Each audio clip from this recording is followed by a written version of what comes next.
Good morning. Are you there?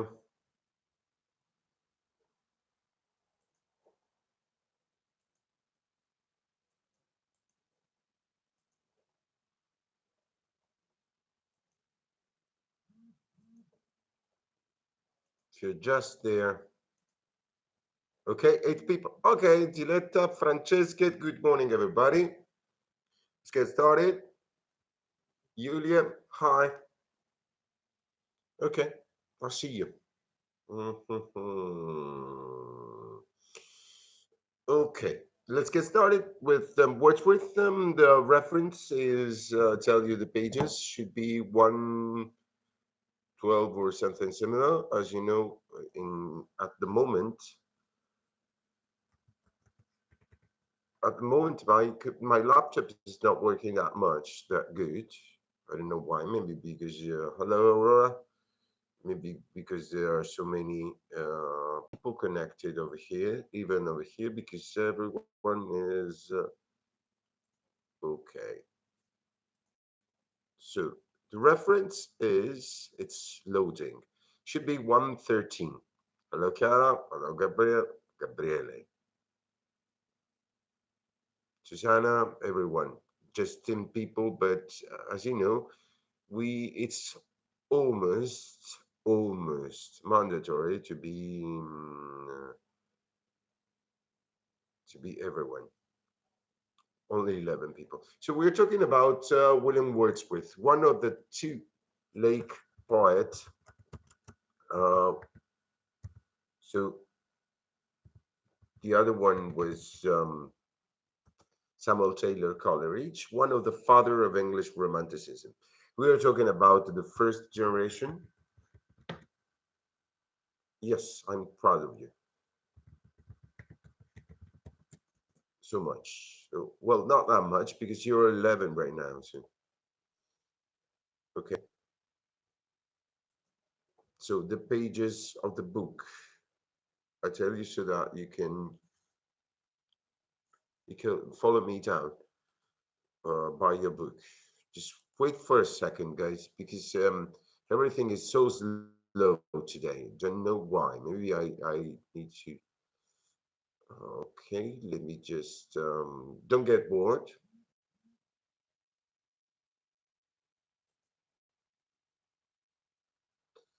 Today is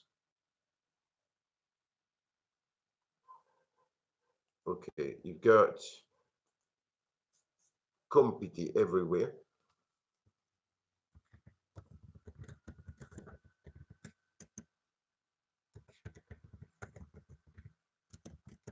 William Wordsworth.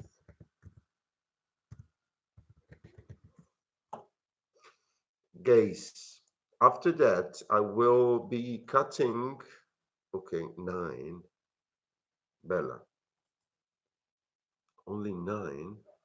Where is the rest of the students? Come on, I cannot understand. You're so few. Okay, page 115. Page 115. We're talking about, yes, good. We're talking about William Wordsworth. William Wordsworth was together with Samuel Taylor Coleridge, his close friend, one of the fathers of English Romanticism. As you know, English Romanticism was officially born in 1799 uh, through the publication of the Lyrical Ballads. Lyrical Ballads, the preface to the Lyrical Ballads, was the most important part because it was considered as the manifesto of English Romanticism. Since the beginning, since the title, there was a declaration of a new kind of culture. Lyrical ballads. Lyrical, something which is lyrical, which is played with a lyre. The lyre, as you know, was the instrument, the musical instrument that Greek shepherds, means Greek poets, used to have. to sing their songs, their lyrics, their poems. Ballads, because it's just going back to the past of England. So, taking back all the tradition, which is the medieval tradition of poetry. So, lyrical ballads, the preface to the lyrical ballads was the manifesto of English Romanticism. Wordsworth and Coleridge were the two authors. And the most important thing, William Wordsworth was theorizing something that I wrote down before. It is recollection in tranquility, meaning that a poet has this power to get inspiration from nature, that nature which scares us, as Edmund Burke used to say, scares us, but at the same time, it gives us pleasure and so many good sensations. And then, after this inspiration, when he's alone in tranquility in his room, for example, he can write down a poem. So it is a poem set up in nature. Nature is the main source of inspiration. Everything is treated like nature. Wordsworth himself had a strange life together with Coleridge. Uh, he had the chance, since he was a rich man, to have the Grand Tour. Do you know what Grand Tour was? And while you answer, I just plug the transformer so that there's no problem.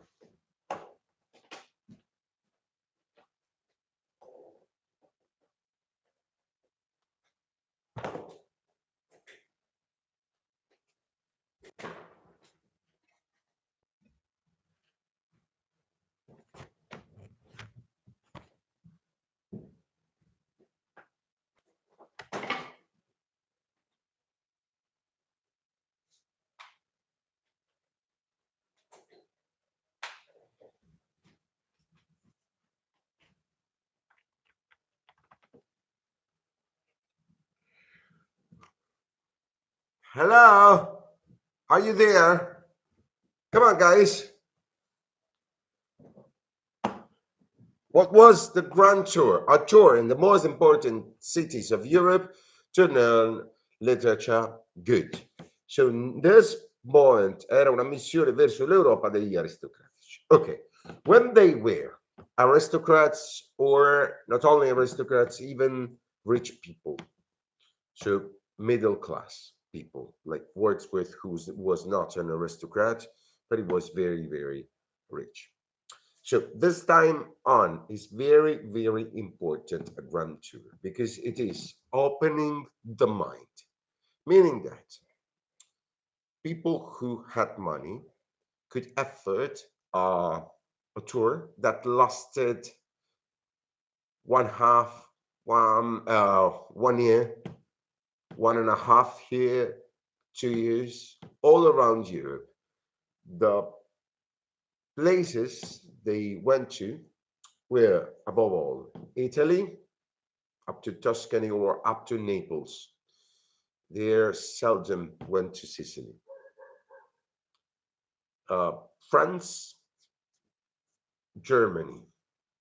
These three were the main places they used to go. William Wordsworth went to France during the revolution. He had a relationship with a girl. He had a son with this girl. He left her alone and then fled during the terror, escaped to England back.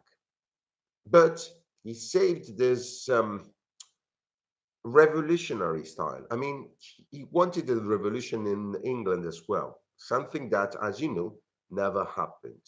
But during his lifetime, it turned out to be conservatory at the end of it.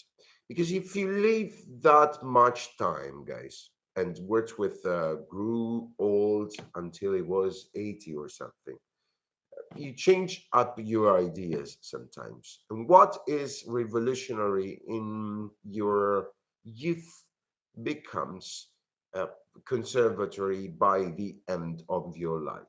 That's why he was considered as a conservatory at the end of his life when he grew old, when he was in his 60s or 70s.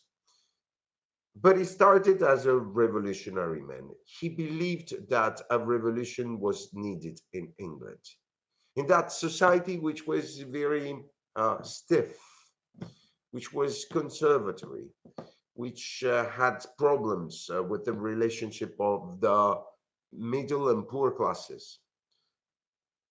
He believed that the poet was the only one, as much as William Blake, as if you know, he believed that the poet was the only one to understand people and to understand the word. But actually, he focused on nature. He was not that much religious, and he believed that nature was the only thing that could save people.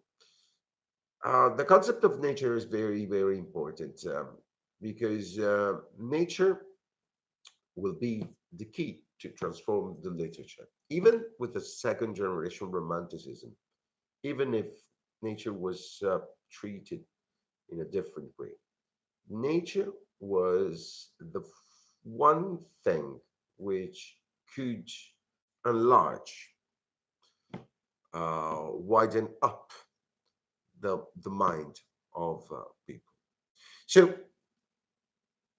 is everything clear so far? Why so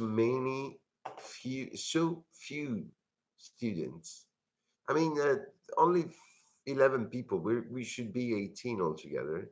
So this is not very good. This is not very good for my lesson and for you.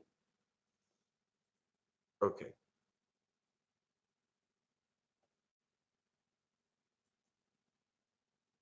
Hello?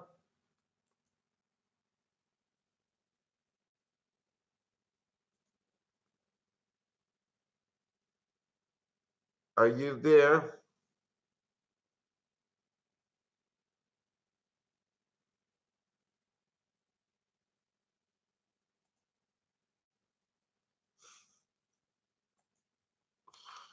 Yep. Okay. Let's take page 116. Let's read together. You've got all the keys over here. Wordsworth and the relationship with nature, the importance of the senses, recollection in tranquility, and the poet's task. Let's focus on recollection in tranquility and the poet's task. Recollection in tranquility, the keys, all genuine poetry takes its origin from emotion recollected in tranquility, so that we read in the poem so that what we read in the poem results from the active, vital relationship between present and past experience. Through the recreative power of memory and emotion is reproduced and purified in poetic form so that a second emotion kindred to the first one is generated. The whole process could be described in the sequence: object, poet, sensory experience, emotion, memory, recollection in tranquility, kindred emotion, poem, reader emotion. Kindred in gentilite,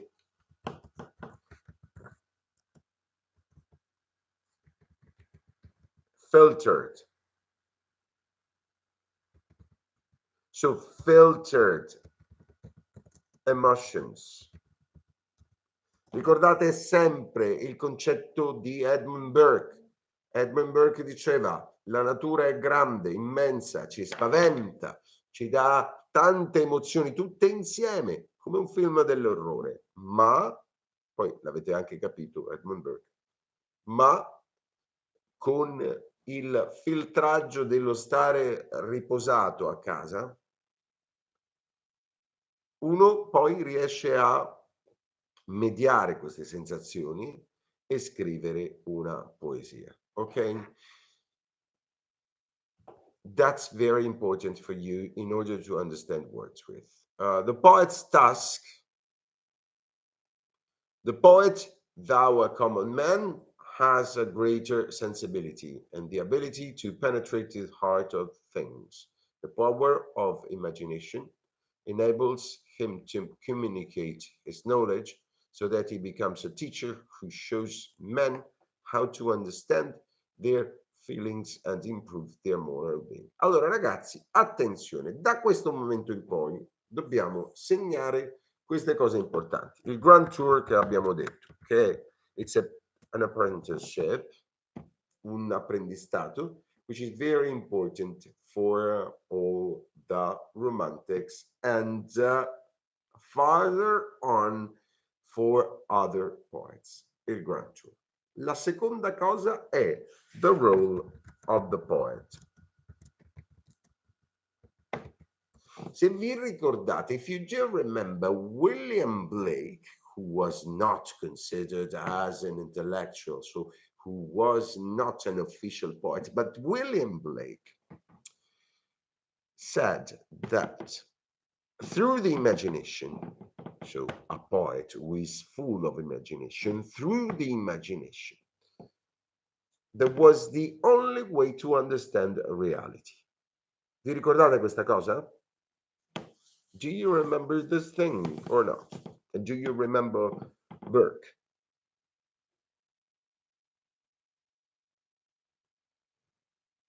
It's a question. So a question. Okay, yes. Riccardo says yes. Good. Ma Riccardo, quello compiace e dice yes. Direbbe yes in ogni caso. Aurora dice sì, Filippo dice yes. Ok, good.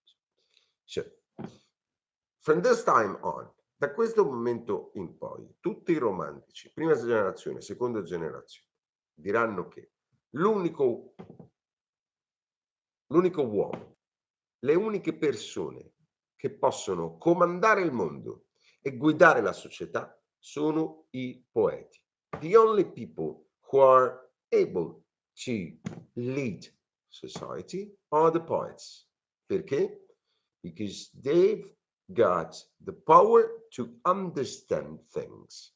Ovviamente questa cosa non succederà mai perché nessun poeta andrà al potere. Ma qui si comincia a parlare anche di comunismo, di società, delle prime forme di comunismo. Quindi, the power of imagination enables the poet to communicate his knowledge so that he becomes a teacher who shows men how to understand their feelings and improve their moral being. Ve lo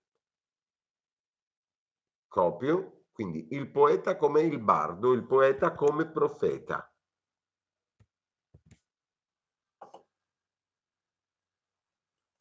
So that, okay, it's coming, becomes the poet.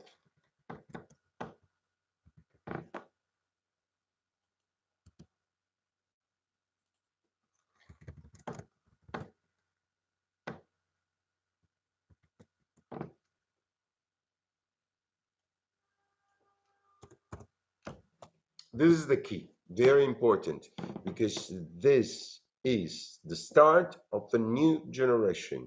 Poets as intellectuals, as social poets. The men who want to teach people how to behave because they're the only one, they think, they believe they're the only one who've got the knowledge to understand the word and to communicate to the word their state of mind and the right way to behave. Good. Allora, c'è una poesia che è la poesia simbolo di Wordsworth. Si chiama Giunchiglie o denti di leone, cioè daffodils, due palle di poesia. This poem, which is page 17, 117, gives you all the poetry of William Wordsworth, which is very simple, as you maybe understand, because it is the recollection and tranquility, nature as a form of inspiration, and the poet as the only one who can understand nature. Okay? There's some music in that. Wordsworth era un poeta molto bravo, diremmo in inglese accomplished poet, cioè un poeta, ditemelo in italiano, come si potrebbe dire in italiano, un poeta ben finito, definito, ben definito. So he had a capability to write down verses, to write down the right lines with alliterations, for example, to create music, and with the enjambment in Italian. Okay. Un poeta completo. Yeah, he was very, very good in the way he could write down verses. Qui non si parla di William Blake, che era un semi-analfabeta, poveretto, e con cui, verso il quale, sapete, io sono tanto.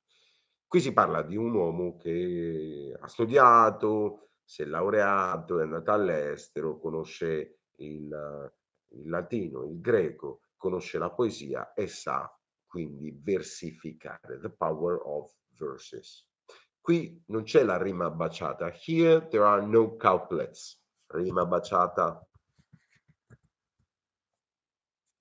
Okay. Here the verse is very large, wide and musical, which is important. Quindi la pagina per Daffodils è 117. Io posso tentare, qui ci vorrebbe qualcuno bravo che mi dice, perché io lo posso suonare da qui, ma poi ce la fate a sentirlo? Boh.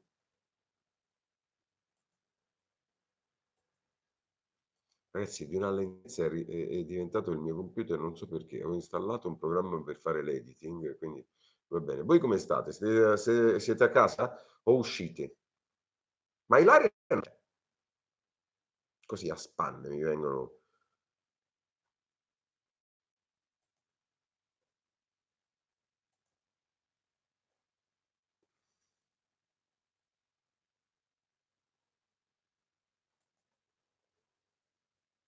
E certo, tutti a casa Anna Maria. Non potete uscire, lo sapete, cioè non dovete andare a fare l'ape. Casa, casa, rinchiusi a casa, ma tutti noi ragazzi. Io sono andato un attimo all'Esselunga, i turni per entrare, cioè una cosa veramente terrificante. Mh.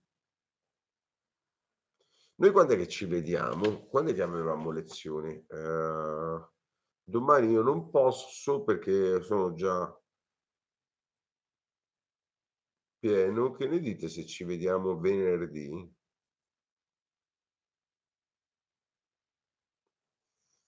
Ma siete abbruttiti?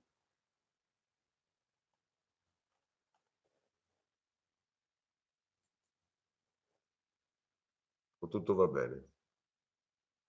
Venerdì, okay. Venerdì a che ora ci vediamo?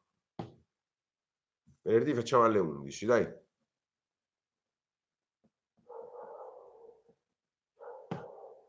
Okay?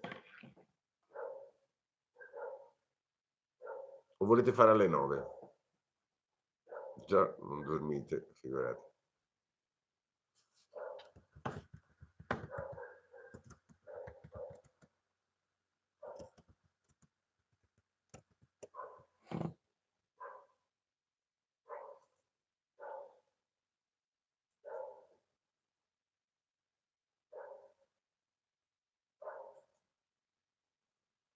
William Wordsworth, Daffodils.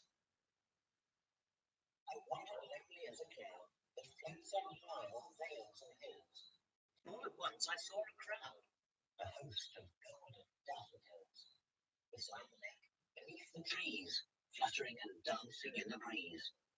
Continuous as the stars that shine and twinkle on the Milky Way, they stretched in never-ending line along the margin of a bay.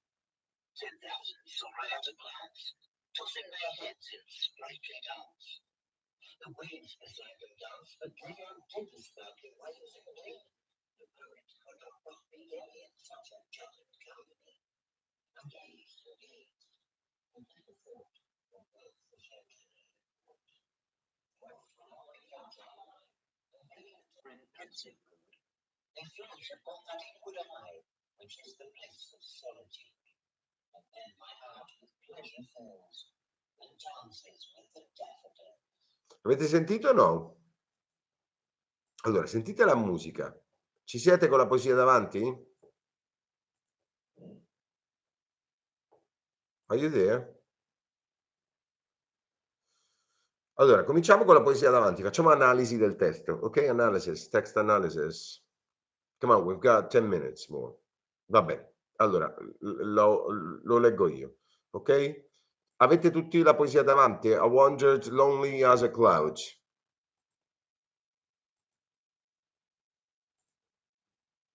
Ok, good. Everybody, ready? Perché poi sono cose che vi chiedono quando ci faccio l'analisi della poesia. I wandered lonely as a cloud that floats on high over vales and hills, when all at once I saw a crowd, a host of golden daffodils, beside the lake, beneath the trees, fluttering and dancing in the breeze. Attenzione alla musicalità del verso. Vedete anche la scelta. Innanzitutto segnate le allitterazioni che sono Vales and Hills, la L che si allittera, quindi secondo verso. Floats vi dà l'attività, sempre l'esempio del ritmo, no? The floats on high over vales and hills. Vedete che ha fatto la cesura in over, cioè non vi ha dato over per fare una sillaba in meno e rispettare la metrica. When all at once I saw a crowd, a host of golden daffodils. Beside the lake, beneath the trees. Vedete, mette la virgola proprio per cadenzare il passo. Dove erano queste daffodils? Fluttering and dancing in the breeze. Uso di due forme in ing che fanno allitterazione per darvi proprio la gioia di questa danza delle daffodils. Vi faccio la traduzione o capite tutto?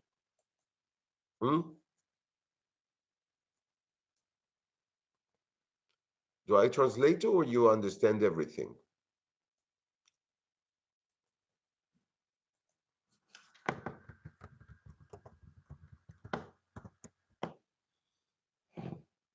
Che è Sponge? Filippo sarebbe Sponge? SpongeBob? Oh. Reattivi! La traduzione la faccio o non la faccio? Oppure ce la fate da soli e andiamo avanti? Traduca.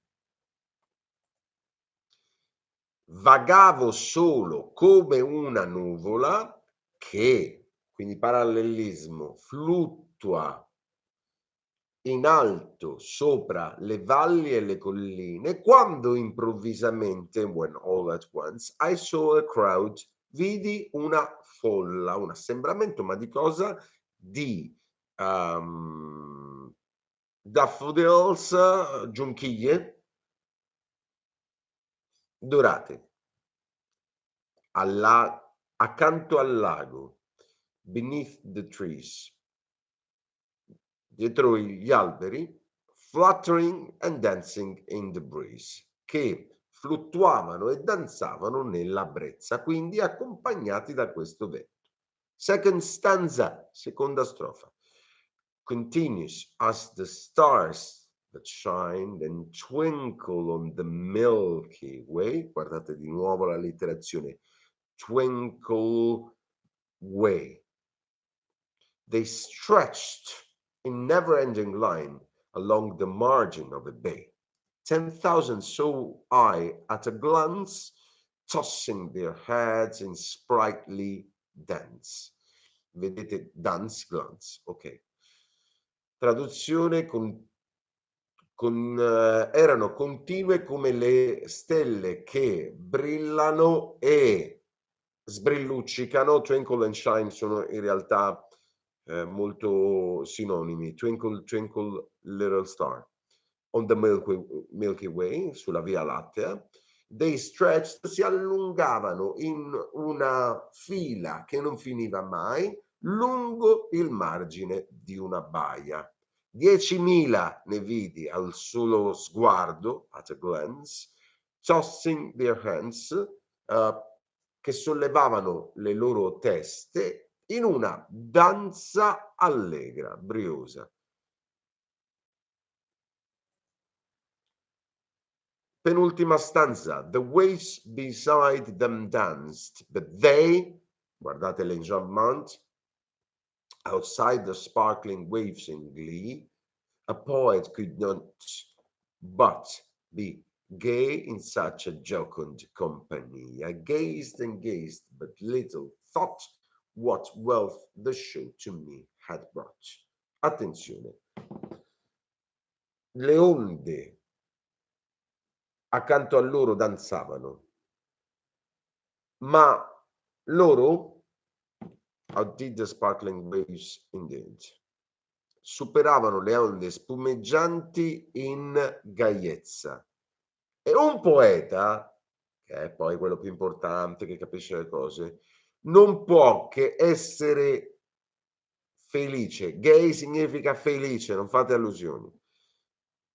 In tale compagnia, in una tale compagnia gioconda. Guardate, jocund, gay. I gazed and gazed. Li fissavo e li fissavo, ma poco pensavo what wealth the show to me had brought.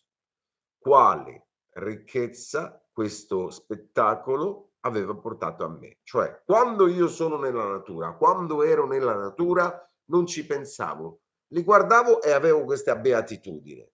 Dopo, nella Recollection in Tranquility, sono riuscito a descriverli. Attenzione, l'ultima stanza, cioè l'ultima strofa, è importante proprio per la poetica di Wordsworth. For oft, when on my couch I lie, in vacant or in pensive mood, they flash upon that inward eye, which is the bliss of solitude, and then my heart with pleasure fills, and dances with the daffodils.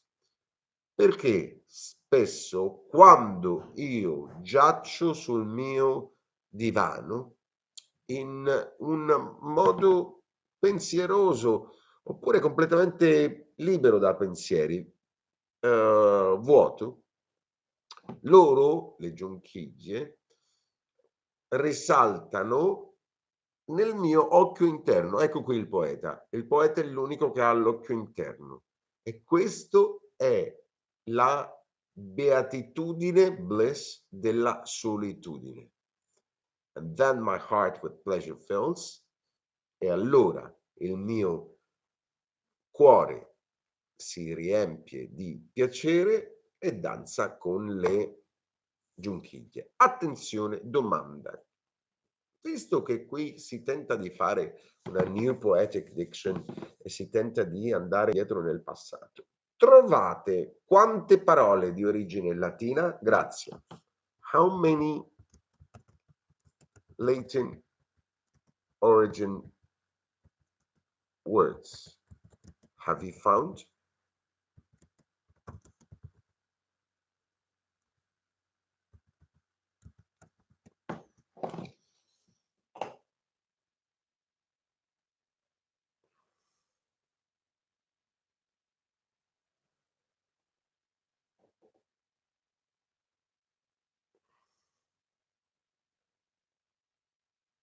Quante ne avete trovate, ragazzi? Scriviamole, dai.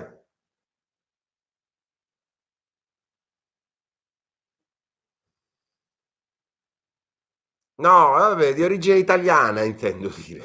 Diletta, forza. Se io dico di origine latina, dico intendo di origine italiana. Quali sono le parole che, italiane secondo voi?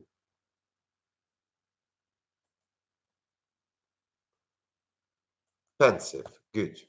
Poi gay, jocund, poi solitude, good. Veils, giocondo, sì, in italiano è uguale. Yeah.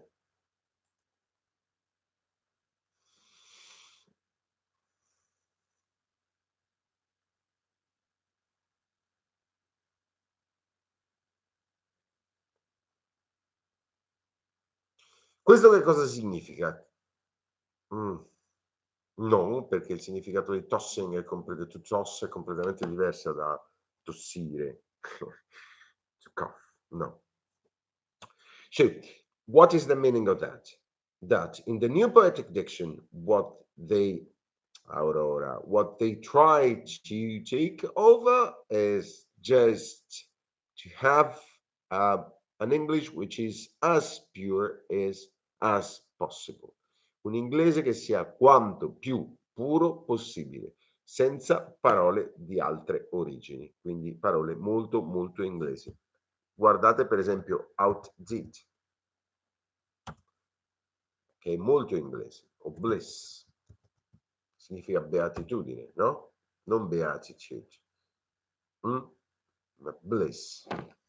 O guardate altre parole che sono molto molto inglesi, come glee, mm?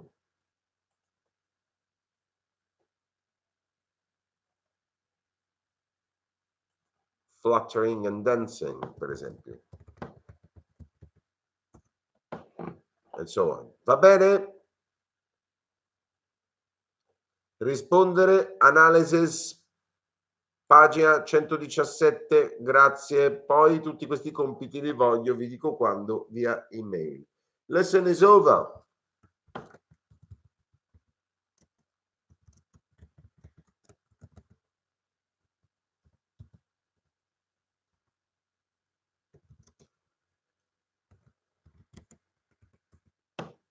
Enjoy staying home. Siete tutti a casa, anche i nostri genitori, fratelli, sorelle, tutti, tutti? Non ci siamo abituati, eh? Vai, ci vediamo venerdì alle 11.